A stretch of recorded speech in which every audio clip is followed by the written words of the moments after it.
오늘 하나님의 말씀은 예레미야 30장 4절에서 9절까지 말씀. 4절에서 9절까지 말씀. 다 찾으신 줄 알고 제가 받들어 봉독하겠습니다. 예레미야 30장 4절에서 9절까지 말씀.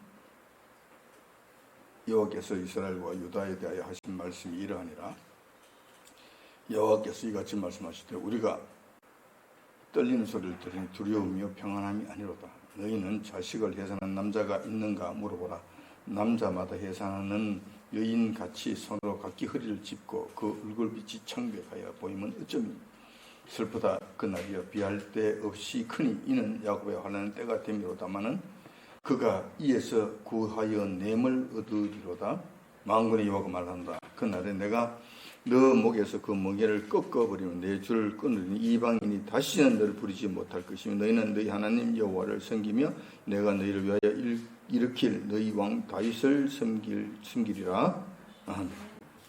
자, 본 말씀을 중심으로 해서 슬프다 야곱의 환난의 때여라는 제목으로 말씀을 나누고자 합니다. 우리가 그렇게 우려했던 일들이 현실이 되어버렸습니다. 하늘이 울고 땅이 통곡을 하는 사건이 거의 발생했다는 것입니다. 여러분들도 잘 아시는 바와 같이 지난 6월 3일 며칠 전에 이 나라 대한민국에서 이 나라 주권자로서 희한한 인간이 선출됐다는 것이죠. 도적놈이요 사기꾼이요 살인마 희대의 협잡군이 이 나라를 대표하는 저희들의 주권자로 세워지게 되었다는 것입니다. 이로 인해서 의를 추구하는 하나님의 백성들이 하박국 선지자와 같은 탄식을 하게 되었고 지금 하고 있다는 것입니다. 하박국 1장 2절에서 4절까지 보면은 하박국 선지자의 이 탄식이 그대로 나와 기록되어 있습니다. 보면은 이렇게 되어 있습니다. 여호와여 내가 부르짖어도 주께서 듣지 아니하시니 어느 때까지 내가 강포를 인하여 외쳐도 주께서 구원치 아니하시나이다. 어찌하여 나로 간악을 보게 하시며 폐역을 목도하게 하시나이까. 대적 겁탈과 강포가 내 앞에 있고 변론과 분쟁이 일어났나이다. 그러므로 율법이 해이하고 공의가 아주 시행되지 못하오니 이는 악인이 의인을 에워쌌으므로 공의가 굳게 행함이 니어이다. 자, 이러한 탄식의 목소리가 우리 입에서 나오게 된다는 거예요. 방금 전에 송건사의 기도에서도 이런 탄식이 그대로 모두 나왔고 이날 조금이라도 걱정하는 사람들 특히 이 하나님을 경외하면서 이 사실을 바르게 보고 있는 깨어있는 하나님의 자녀들은 이와 같은 탄식을 하지 않을 수 없었다는 거예요. 어찌하여 우리를 하여금 간악을 보게 하시며 배역을 목도하게 하시나이까. 의인이 아주 악인에 의해서 쌓임으로 말미암아 아주 힘을 얻지 못하고 있나이다.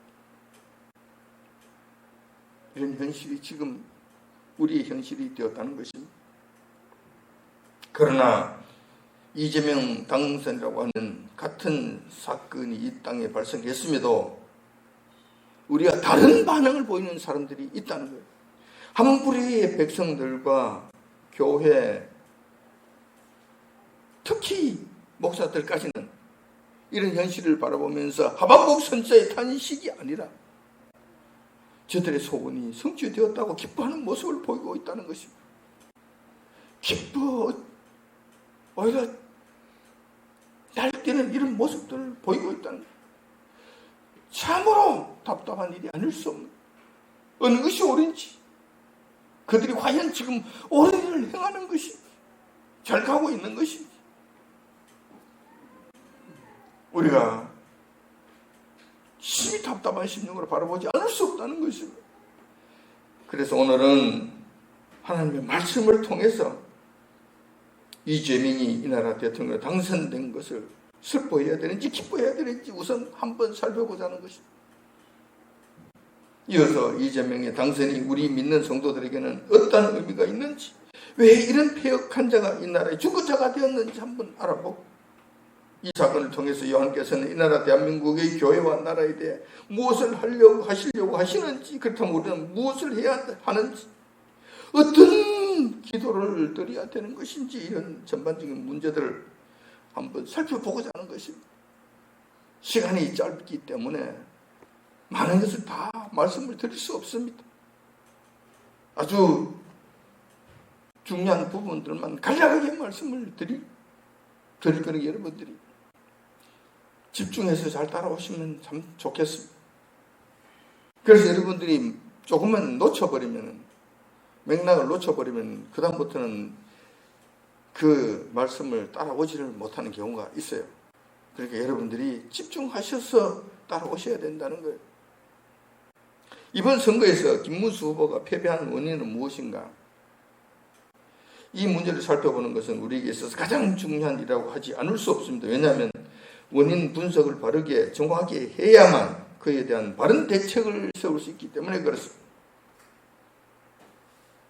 이번 선거에서 패배하게 된 원인은 두 가지 측면에서 바라볼 수 있습니다. 하나는 세상적인 눈으로 바라볼 수 있는 거고, 또 다른 측면은 하나님의 관점에서, 다시 말해서 믿음의 눈으로 우리가 바라볼 수 있다는 거예요. 두 가지 관점에서 이 원인을 살펴볼 수 있다는 거예요.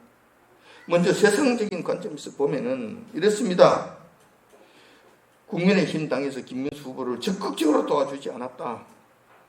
한동훈과 같은 반란 세력들이 김문수 후보를 배신했다.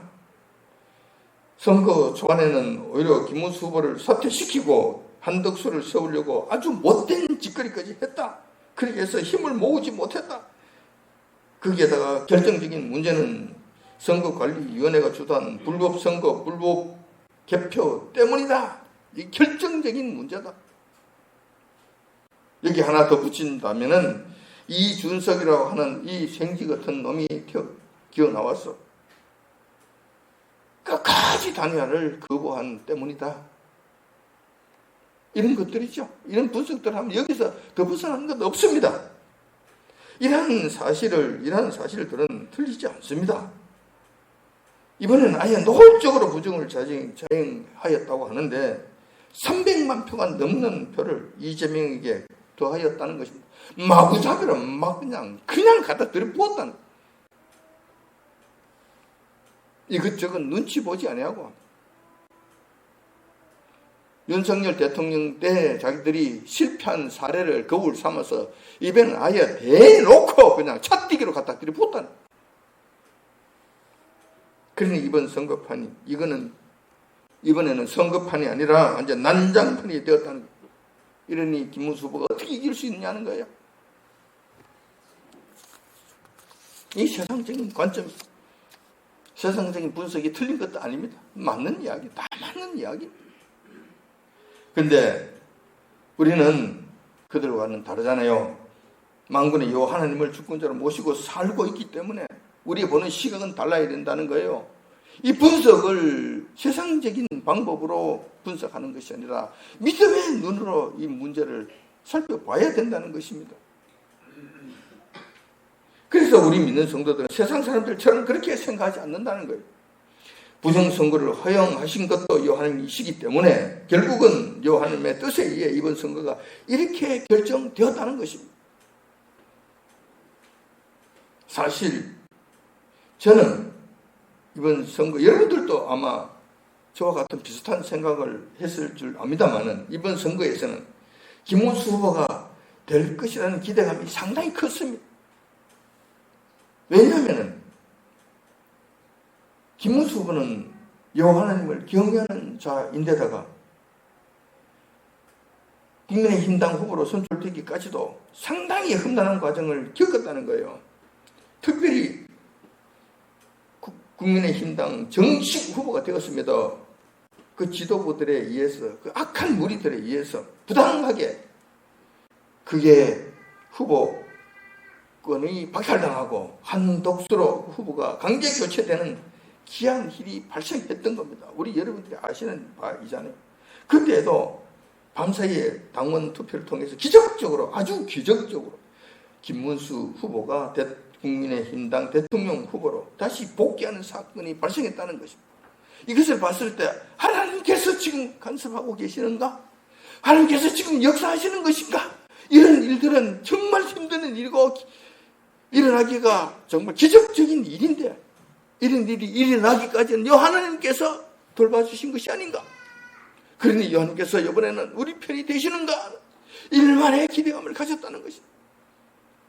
또한 이번 대통령 선거 때에는 특별한 일이 또 있었는데, 미국에서 고든 창이라고 하는 이 보수 우파, 또 트럼프 대통령의 복심이라고 하는 트럼프 대통령과 뜻을 같이 하고 있는 깊은 연대 관계를 갖고 있는 이 고든 창이라고 하는 이 사람과 또 여러 사람들이 국제선거감시단이라고 하는 단체를 만들어서 구성해서 이 나라 부정선거를 감시하겠다고 하면서 파견되어 왔다는 거예요.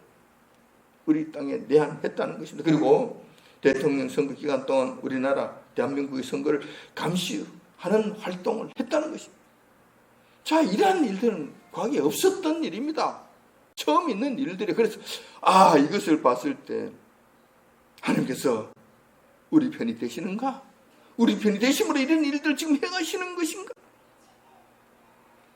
그들로 하여금 이 땅에 부정선거를 못하도록 막으신다면은 이 땅에 주권자가 김문수가 되는 것은 이거는 불을 보듯 뻔한 것이긴 하나만 게임이니까. 윤석열 대통령도 대통령으로 당선됐는데 하물며 김문수라는 후보는 더더욱 확실하게 당선되지 않겠냐는 그런 생각을 하게 됐다는 것입니다. 이런 전반적인 현상들을 보면서 저는 하나님께서 이번 선거에서만큼은 우리 편을 들어서 역사하시는 것이 아닌가 하는 작은 소망을 갖게 되었다는 것이죠. 그런데 이것뿐이 아닙니다. 더욱더 중요한 것은 이 나라, 이 땅에서 아직도 바르게 입맞추지 않은 7,000명의 용사가 있었다는 것입니다. 오늘 조금 전에 송건서 기도하는 내용과 마찬가지예요. 저도 같은 생각을 갖고 있었던 거예요. 그들이 반나절로 하나님께 기도하고 있으니, 부르짖고 있으니 이번에는 우리들의 기도를 들어주시지 아니하시겠는가 하는 소망을 가졌다는 것입니다. 이런 것들이 전반적인 상황들 감안해서 이번에는 하나님께서 우리 편을 들어주시는 것이 아니겠는가 하는 일만의 소망을 가졌다는 것입니다. 그러나 다른 한편으로 저는 또 불안한 마음도 있었다는 거예요. 왜냐하면 한국교회 현실들을 바라보면 실망과 염려가 되기 때문에 그렇다는 거예요. 이 나라를 대표하는 대형 교회들이 정신을 잃고 정신을 차리지 못하고 민주당 이재명을 아예 공개적으로 지지하고 있을 뿐만 아니라 교인들에게까지 이재명을 지지하도록 유도하는 것을 보았다는 것입니다. 도저히 하나님을 경외하는 자로서 있을 수 없는 일들을 교회가 앞장서서 하고 있다는 것. 이 도둑놈을 지지하는가? 차별금지법이라고 하는 그 법을 세워서 하나님 이 일을 방해하는 이 인간에게 지지를 할 수 있는가?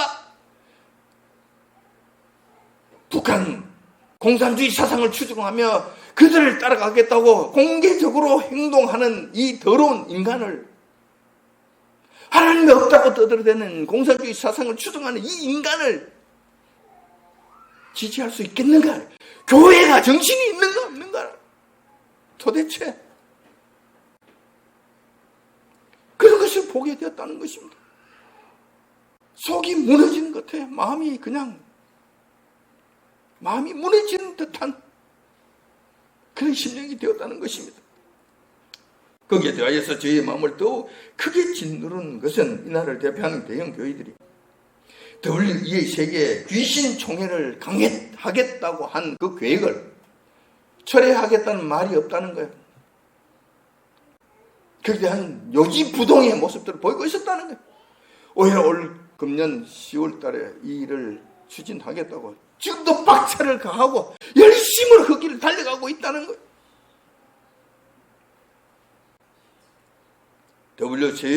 WEA 세계총회는 이 땅의 교회들이 노골적으로 하나님을 떠나 하나님을 대적하여 우상 숭배하겠다는 것이며 우리 구주가 되신 예수님의 십자가를 공개적으로 모독하겠다는 것이기 때문에 심히 염려가 됐다는 것입니다.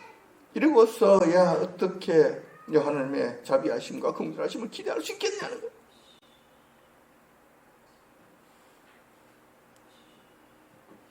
대통령 선거를 앞두고 이와 같은 두 가지 현상이 저희 눈앞에 나타나고 있었기 때문에 제가 갈피를 잡지 못했다는 것입니다. 한편을 보면은 소망이 있다가 한국교회의 실상을 보면은 이거는 완전히 죽을 맛이.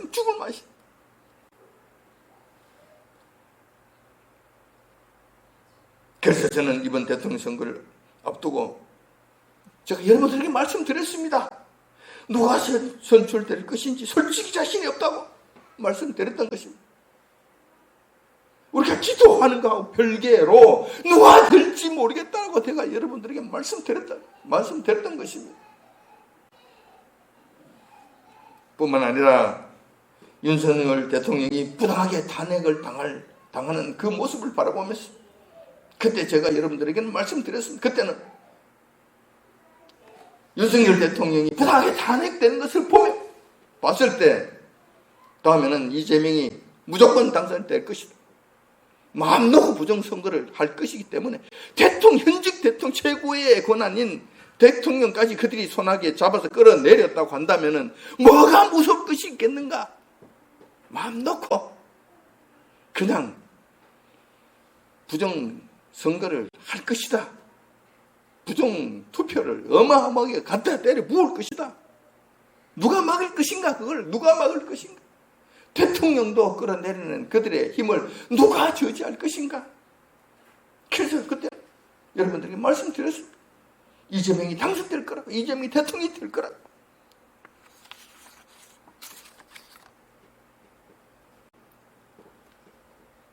제가 이 두 가지 그럼에도 불구하고 여러 가지 대통령 선거를 바라보면서 나타나는 현상들을 감안해서 혹시 하나님께서 우리 편이 되지 않겠는가? 되어주시지 않겠는가?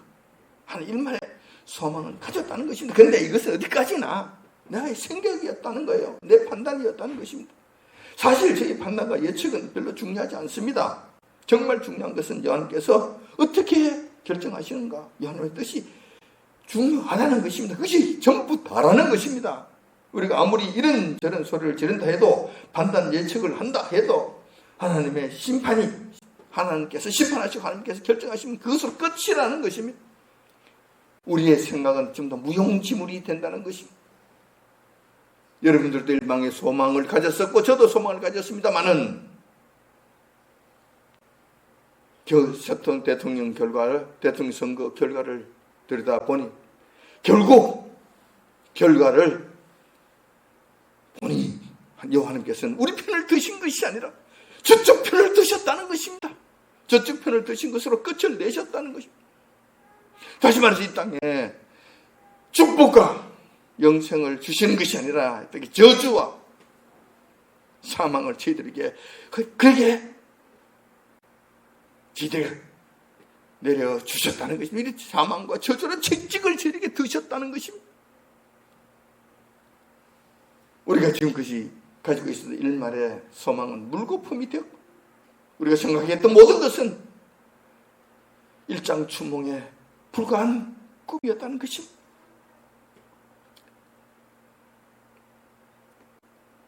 여호와께서 부정선거까지 포함해서 이재명을 허락하신 것으로 하나님께서 결정하셨다면 그 결과에 대해 우리는 이의를 제기할 수 없습니다. 왜 이렇게 하셨느냐고 따질 수 없습니다. 하나님께서 결정하셨기 때문에 그만한 이유가 있어서 결정하셨기 때문에 우리는 그에 대해서 이의를 달 수 없다는 것입니다. 그냥 순복하고 따라가고 그 말씀에 순종하면서 가는 것 이외에는 다른 방법이 없다는 것입니다. 자, 그렇다면 우리가 원하든 원하지 않든 이재명이라고 하는 하나님의 징계는 우리 앞에 현실로 다가왔습니다. 그렇다면 앞으로 우리 앞에 험난한 일들이 나타날 것이 불을 보듯이 뻔한 일인데 그래도 우리는 이 땅, 이 나라 대한민국에서 살아야만 합니다. 우리가 이 땅을 떠나서 살 수 없습니다. 어떻게 할 방법이 없어요. 이 안에서 이것을 그 형편없는 이 인간을 머리에 이고 살아야 된다는 것입니다. 그 협잡군 내 다스림 속에서 우리가 살아야 된다는 것입니다. 그렇다면 우리는 하나님 앞에서 어떻게 살아야 하는 것인가? 왜 이런 일이 일어나는 것인가? 우리가 살펴봐야 된다는 것. 어떻게 왜 이런 일이 일어났는가? 이것을 제대로 알지 못하면 우리가 앞으로 어떻게 살아야 될 것인가? 알지 못합니다. 바르게 판단할 수 없어요. 또 엉뚱한 길에서 헤매게 된다는 거예요. 그래서 왜 이런 일이 일어났는가? 이것부터 우리가 알아보는 것은 우리에게서 가장 중요한 문제라고 할 것입니다. 그래서 오늘 이 문제부터 먼저 살펴보고자 하는 것입니다. 그런데 아무렇게나 우리가 이것 때문에 그렇다라고 말할 수 없잖아요. 하나님께서 이렇게 하셨다면 그 원인이 있을 것이고, 그 원인은 하나님 말씀 가운데 분명히 우리에게 주어졌을 것이기 때문에 그렇다는 거예요. 그래서 오늘 본문 말씀을 중심으로 해서 이 원인들을 살펴보고 앞으로 어떻게 해야 될 것인지, 그게 끝이 전부 다 한번 따라가 보고자 한다는 것입니다. 오늘 본 말씀에 보니까 요한께서는 범죄한 남유다를 크게 징계하시면서 하나님의 진노 앞에서 어떻게 해야 되는지 신이 가르쳐 주신 부분이 나옵니다. 이것이 얼마나 다행인지 모르겠습니다. 요한께서는 본문 말씀을 통해서 남유다 백성들과 예루살렘 거민들에게 대해서 이렇게 말씀하십니다. 야곱의 환난의 때를 맞이하게 되었으니 이를 대비하라고 경고하시는 장면이 나온다는 것입니다. 여기서 야곱의 환난의 때라고 하는 것은 이스라엘 백성들이 하나님께로부터 받게 되는 엄청난 시련이 임했음을 가리키는 말씀입니다. 야곱의 또 다른 이름은 이스라엘입니다. 그래서 야곱의 환난의 때라고 하는 것은 이스라엘이 당하게 되는 엄청난 곤란의 시기를 말씀하시는 것이라는 것입니다. 이렇게 야곱의 환난의 때라고 하는 유대 민족들을 향하신 여호와 하나님의 진노가 임하시기까지는 여러 가지 문제들이 있었습니다. 여러 가지 진행 과정도 있었습니다. 그 본문 말씀에 앞서서 요한께서는 이런저런 말씀들을 하신 내용들이 나옵니다. 내용들이 많아서 다 여러분들에게 말씀드릴 수 없습니다. 다 여러분들에게 이 부분을 다 따라갈 수 없습니다. 시간이 한정되어 있어서 그렇게 못합니다. 그래서 이 부분들을 간략하게 제가 여러분들에게 말씀드립니다. 하나님께서 야곱의 환난 때를 그들에게 임하게 하시기까지는 하루아침에 그냥 막 생겨진 것이 아니에요. 이러이러한 과정들을 거쳐서 이렇게 되게 되었다는 것입니다. 자, 그 과정들을 살펴보면은 예레미야서 10장 여부터 시작해서 계속 쭉 말씀해 오신 내용들이에요. 이 내용들을 여러분 종합해서 아주 간략하게 말씀을 드리면은 먼저 요한께서는 이스라엘 백성들에게 야곱의 환난 때가 임하게 된 원인을 가르쳐 주십니다. 그 원인은 두 가지였습니다. 하나는 하나님을 배반하고 배신하고 배도하고 우상 숭배에 빠졌던 점. 이게 첫 번째 원인. 또 다른 하나는 하나님의 법도와 율례를 지키지 아니하였다는 것입니다. 이것을 뭉개버렸다는 것이죠. 짓밟아 버렸다는 것입니다. 이 두 가지 죄로 말미암아 요한께서는 이스라엘 백성들에게 야곱의 환난의 때를 그들에게 허락하셨다는 것입니다. 임하게 하셨다는 것입니다. 내려보내셨다는 것입니다. 이 문제는 한국교회도 마찬가지입니다. 한국교회가 지금 하나님을 숨기고 있습니까? 아니면 우상을 숨기고 있습니까? 하나님을 대적하고 하나님을 배신하고 배도하면서 우상 숭배에 빠져 있는지 아니면 하나님을 숨기고 있는지 한번 찾아봐야 될 문제입니다. 제가 아무리 봐도 지금 한국교회가 하는 일들은 돈이라고 하는 만몬신을 지금 숨기고 있고 하나님 대신에 돈이라는 그 신을 지금 쫓고 있고 WEA, WCC, WEA, 로잔 대여라고 하는 귀신 총회를 끌어들이면서 하나님을 노골적으로 배신하고 대적하고 하나님을 모독하는 일들을 지금 하고 있다는 거예요. 귀신 총회를 들음으로써 공개적으로 귀신을 숨기겠다고 지금 그들이 공포하는 문제들을 지금 자행하고 있다는 거예요. 이런 문제가 일어날 때 하나님께서 그들을 용서해 주시겠는가? 이런 일들이 과도하게 진행될 때 하나님께서는 야곱의 환난의 때를 보내신다는 것입니다. 이스라엘 백성들처럼 이 땅에도 그대로 보내신다는 것입니다. 그다음으로 하나님께서는 유대 백성들의 타락상을 보시고 선지자를 보내시되 부지런히 보내셔서 그들을 하여금 회개하고 돌아오라고 하셨다는 것입니다. 이스라엘 백성들만 그랬습니까? 이 땅의 교회들에게는 그렇게 하지 아니하셨습니까? 구약시대 때는 하나님의 말씀이, 공식적인 말씀이 없으셨기 때문에 선지자들을 보내서 부지런히 말씀을 하신 거예요. 근데 지금은 선지자들이 말씀하신 그 말씀들을 성령으로 주셔서 저희들에게 다 배포해 주셨잖아요. 그리고 부지런히 보라고 말씀하셨잖아요. 부지런히 조금만 보면 다 알 수 있다고, 이것이 문제가 된다고 부지런히 보라고 말씀하셨는데 성경 보는가? 보면서도 그 말씀을 깨닫는가? 보면서 깨달으면서도 그 말씀을 실천하는가? 안 했다는 것이. 안 했다는 것이. 뿐만 아니라 하나님의 윤리와 법도를 지키라고 그렇게 선지자들을 통해서 그렇게 구구절절히 부지런히 보내셔서 말씀하셨는데도 그들은 하나도 듣지 않고 전부 다 짓밟아 버렸다. 이 땅의 교회들은 안 그랬는가? 하나님의 말씀 보면 전부 다 그 말씀으로 기록되어 있는데 이 말씀을 조금만 보면 다 알 수 있는 이 말씀들. 부지런히 보라고 말씀하셨는데 절대로 보지 아니했다. 보면서도 듣지 아니하였다. 알면서도 하지 아니하였다. 말씀만, 하는 성경 말씀만 그들에게 주어졌습니까? 이 땅을 대표하는 선지자들이 그래도 이러면 안 된다고 부르짖는 일들이 얼마나 많이 있었습니까? 구석구석이 있었습니다. 화려하진 않고 큰 소리도 아니었지만은. 왜냐하면 그런 자들은 이 땅 교회들이 좋아하지 않습니다. 그래 큰 자리에 큰 소리가 나도록 하지 않습니다. 대형 집회 같은 데서 전하게 하지 않습니다. 그래서 작은 곳에서 소리치는 것밖에 안 돼요. 그렇지만 하나님께서 부지런히 보내셔서 이렇게 하면 안 된다고 말씀하셨습니다. 저 역시 그렇게 하면 안 된다고 소리친 작은 사람 중에 한 사람이었어요. 근데 그 말을 들었는가? 전혀 듣지 않는다.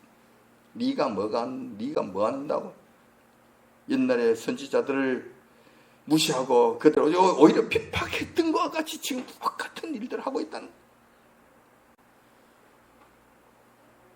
그럼에도 불구하고 여호와님께서는 유대 백성들이 여호와님의 음성에 아랑곳 하지 아니하고 불법을 고집함으로 인해서 하나님께서는 이스라엘 백성들과 맺은 시내산 언약을 파기하기로 결정하십니다. 사실상 이스라엘 백성들이 그동안 수도 없이 시내산 언약을 위반했습니다. 하나님을 배신하고 하나님의 말씀에 불순종하고 거역하는 일들 함으로 말미암아 이거는 언약을 위반하는 엄중한 사태가 되는 것이지. 이거 수도 없이 그런 일들을 행하였습니다. 그럼에도 여호와님께서는 그러한 굴욕을 참으시면서까지 끝까지 지켜오셨습니다. 당신 홀로 이 언약을 지켜오신 거예요. 오셨다는 거예요. 그자 때가 되자 여호와님께서는 드디어 때가 차면은 여호와님께서는 이 굴욕을 더 이상 참지 아니하시고 결국 이스라엘이 원하는 대로 그 계약을, 언약을 파기하는 것에 사인을 해버리셨다는 것입니다. 파기를 선언해버리신. 그래, 알았어. 너희들이 그렇게 원한다면 내가 파기해주지. 파기해버리셨다는 것입니다. 이러한 언약 파기 이후에 여호와님께서는 이스라엘 백성들에게 그동안 쌓였던 죄에 대한 심판을 하시기로 작정하십니다. 그 결과가 바벨론이라고 하는 무시무시한 제국을 동원하여 이스라엘 백성과 예루살렘 거민들을 완전하게 파괴하시기로 결정하셨다는 것입니다. 그리고 이번에는 공식적으로 이렇게 선언하셨다는 것입니다. 결국 이렇게 되는, 우리는 이 땅의 교회들은 여호와님과의 언약 관계에 지금 들어가 있습니까? 그 언약을 지키고 있습니까? 지금 언약을 고의적으로 파괴하고 있습니까?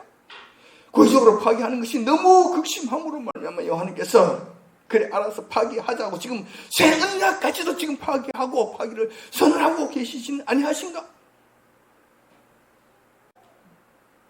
그렇게 하셨기 때문에 지금 이스라엘 백성들에게는 바벨론이라고 하는 채찍을 들어 그들에게 심판하시고 징계를 하셨지만 지금은 이재명이라고 하는 채찍을 들어서 지금 우리를 심판하시려고 하시는 것이 아니겠느냐라는 거예요. 하나님께서 한번 선포하시면 변경 불가능합니다. 회개도 안 됩니다. 회개도 하나님께서 심판한 심판선언이 있으시기 전까지만 이게 가능합니다. 유효합니다.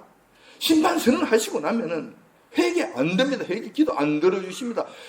예레미야에게 그렇게 말씀하시잖아요. 너 회개하지 말라, 기도하지 말라, 질질 울면서 나에게 기도하지 말라, 듣기 싫다. 난 결정했으니까 더 이상 안 돼. 그러니까 거기 기도 필요 없으니 하지 말라고 하나님께서 예레미야 선지자에게 직접 말씀해.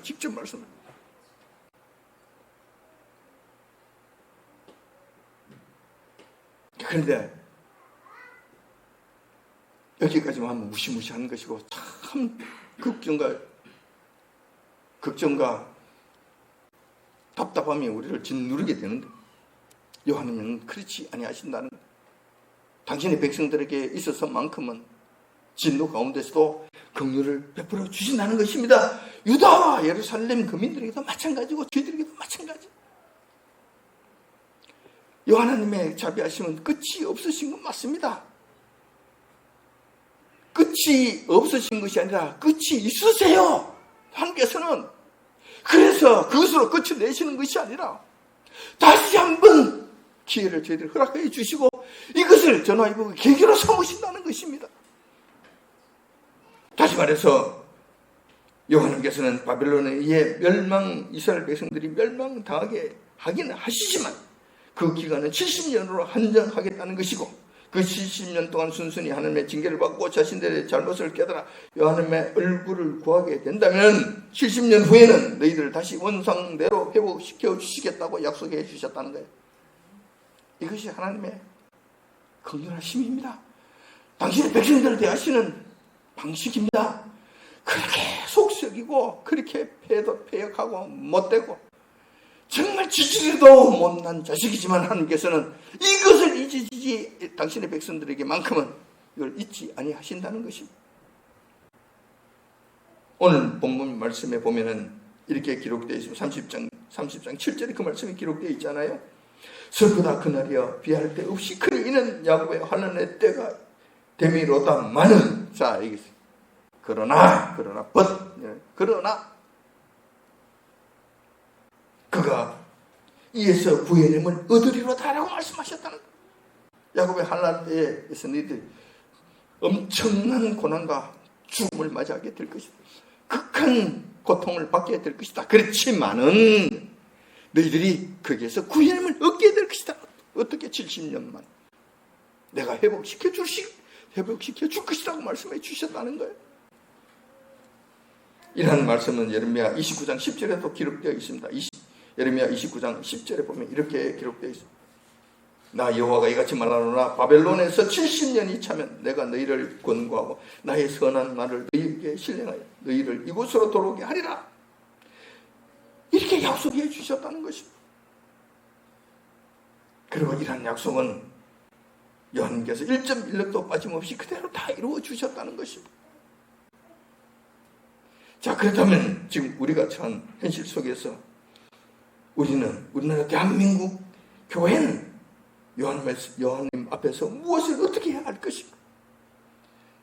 이제 원인은 알았습니다. 왜 이런 일이 일어났는지 이제는 알았습니다.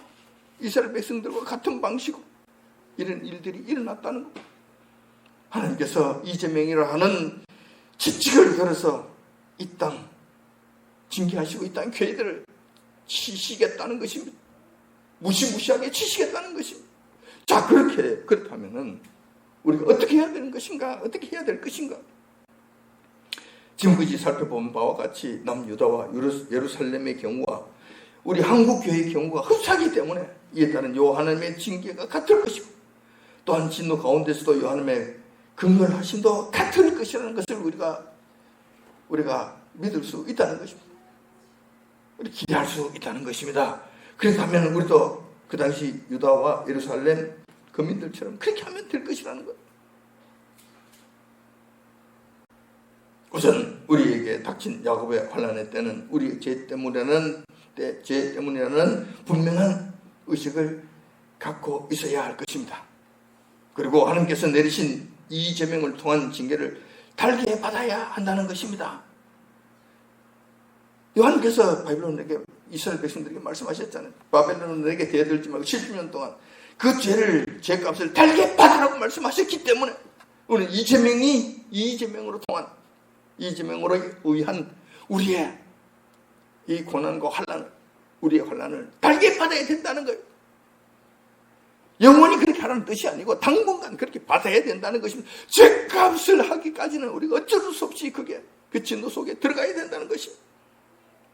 그러나 그냥 그 환난의 기간을 멍하게 시간만 때우는 것으로 지내는 것이 아니라는 것입니다. 우리의 죄를 생각하면서 철저하게 회개하고 돌이켜야 된다는 것입니다. 그래야 70년이 차면 그들 회복시켜 주시겠다고 약속해서 하셨기 때문에 그렇습니다. 우리도 역시 그렇다는 거예요. 그 기간 동안 철저하게 채찍은 달게 받고 채찍을 얻어맞을 때마다 하나님 잘못했습니다. 우리가 잘못했습니다. 우리 다시 안 그러겠으니 우리 용서해달라고. 이재명을 원수로 여기며 크게 대들지 말고 하나님 앞에 얻어맞을 때마다 무릎 꿇고 회개하고 돌아와야 된다는 것입니다. 언제까지? 하나님께서 정하신 시기까지. 근데 우리는 다행히 하나님께서는 저희들에게는 기간을 정해놓지 아니하셨다는 것입니다. 이스라엘 백성들에게는 70년이라고 하는 긴 기간 그들에게 명하셨지만 다행히 우리 한국교회에 대해서는 얼마까지 인지에 대해서는 말씀하지 아니하셨다는 것입니다. 그렇다면 우리는 빨리 나와서 빨리 회개하고 빨리 그분 앞에 무릎 꿇고 주님의 얼굴을 구하게 된다면 하나님께서는 속히 그 죄에서부터 우리를 건져주시고 회복시켜 주실 것이라는 기대를 해도 된다는 것입니다. 할 수 있다는 것이죠.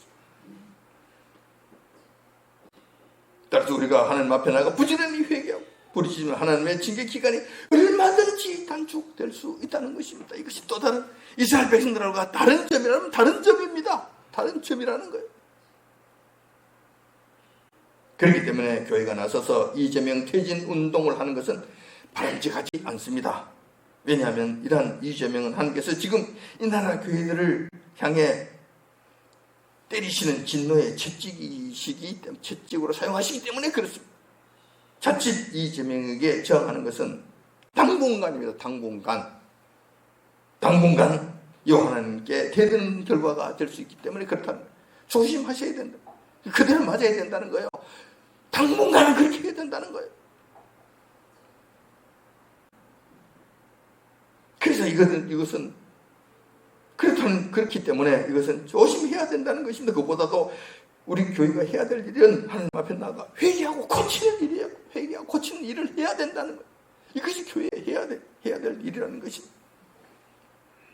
이재명 퇴진 운동 같은 이런 일들은 세상에 있는 외국 시민들에게 맡기면 됩니다.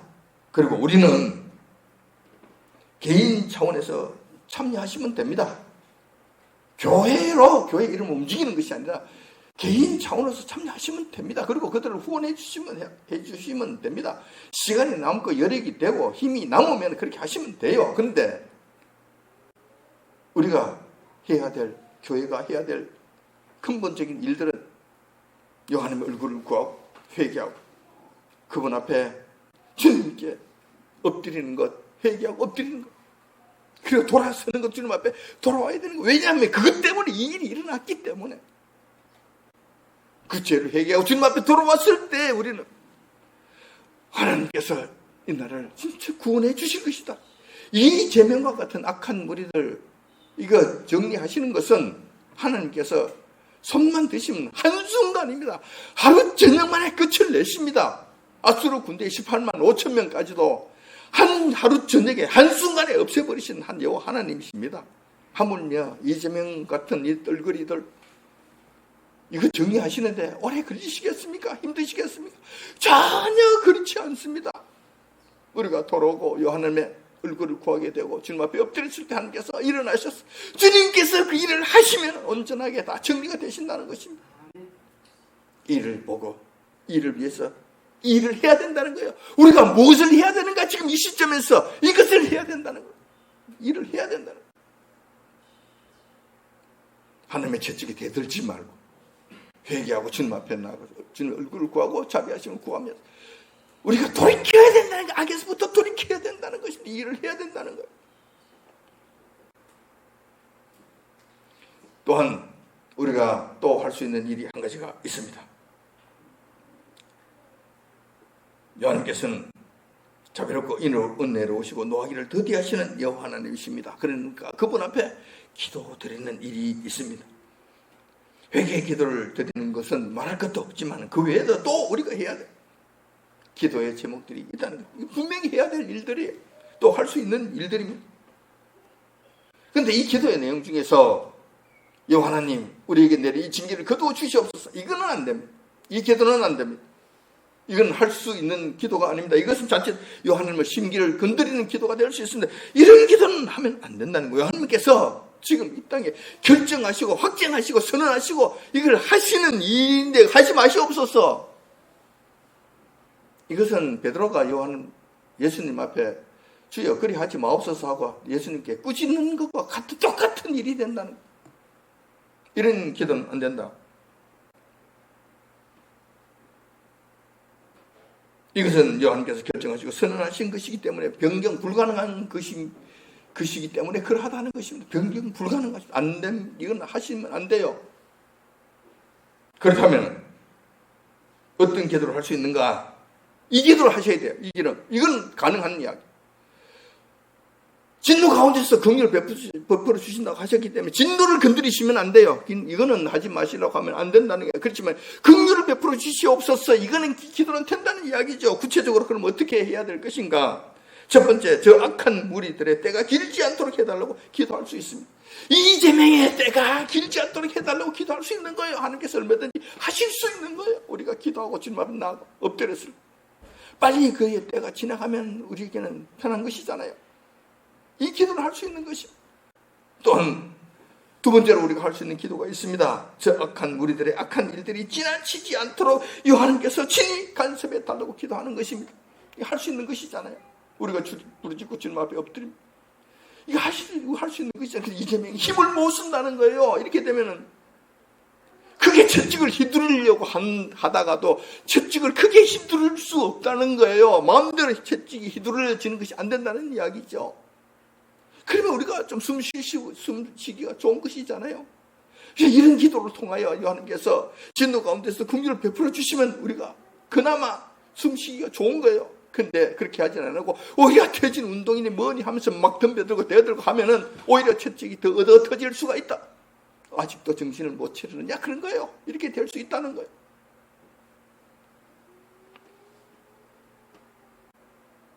이러한 기도는 하나님께서 받으실 만한 기도이기 때문에 우리는 회개와 더불어 이러한 기도를 지속적으로 해야 한다는 것입니다. 우리가 해야 될 일이라는 것이. 이렇게 해서 지금 우리에게 닥친 이 야곱의 환난에 어쩔 수 없지만 이건 이제 결정이 됐습니다. 결정된 것을 우리 확인했습니다. 하나님께서 결정하셨다는 사실을 우리가 확인을까지 했습니다. 그러니 이때를 우리 벗어날 수 없습니다. 그렇지만 지혜롭게 헤쳐나가야 될 것입니다. 그렇게 하기 위해서 우리는 우리의 그동안 죄를 돌이키고 주님 앞에 엎드리고 그리고 주님 앞에 자비하심을 진노 가운데서도 자비하심을 간구하시다. 저들의 악한 무리들의 때가 길지 않게 하여 주옵시고 그들의 악이 지나치지 않도록 주님께서 친히 간섭해 달라고 기도함으로써 우리 환난의 때를 슬기롭게 다 지내가는 저와 여러분들이 되시길 이 아침 주님의 이름으로 축원드립니다. 기도하겠습니다.